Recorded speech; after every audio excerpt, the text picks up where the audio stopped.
Story. ஒரு அழகான கிராமம். அந்த கிராமத்தில் வந்து நிறைய வயல் வரப்பு இருக்குது.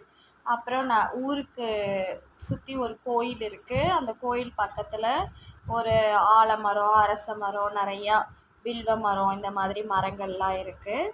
அப்புறம் ஒரு குளம் இருக்குது, அந்த ஊருக்கு பொதுவான குளம். அந்த குளத்துல நீங்கள் இமேஜின் பண்ணிக்கோங்களேன், ஒரு கிராமம், ஒரு பசுமையான கிராமம். ஸோ அப்போ வந்து அந்த அந்த குளத்துல வந்து மீன்கள் நிறையா இருக்குது.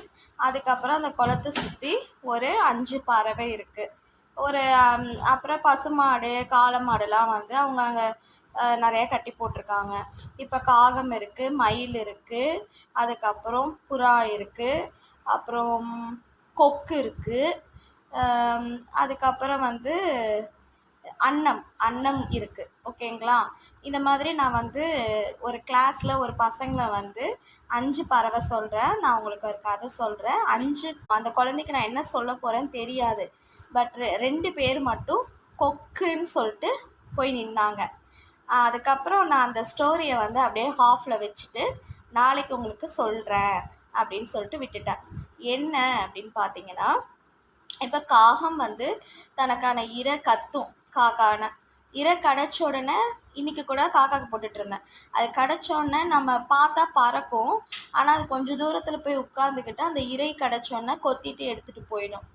ஆனால் வந்து அடுத்து மயில் நம்ம வந்தாவே அது போயிடும். பட் அதுக்கான இறை இருந்தால் அதுக்கு தேவையான போது எடுத்துக்கும்.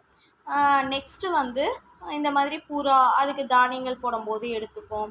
அன்னம் பார்த்திங்கன்னா, அன்னத்தை வந்து இப்போ என்னோடய காலேஜ் டேஸில் ஒரு அழகான ஒரு பாடல் வரி இருக்கும். எங்களுக்கு ப்ரேயரில் அந்த சாங்கே வச்சுருப்பாங்க.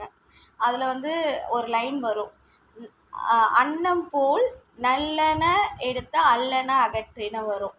ஸோ அது வந்து நல்லது எடுத்துகிட்டு அல்லது அகற்றிடும். சரி, கொக்கு ஏன் மிஸ் அப்படின்னா, கொக்கு தான் வந்து மெயின் அந்த இடத்துல. கொக்கு வந்து பார்த்தீங்கன்னா குட்டி மீனெல்லாம் பிடிச்சி சாப்பிடாது.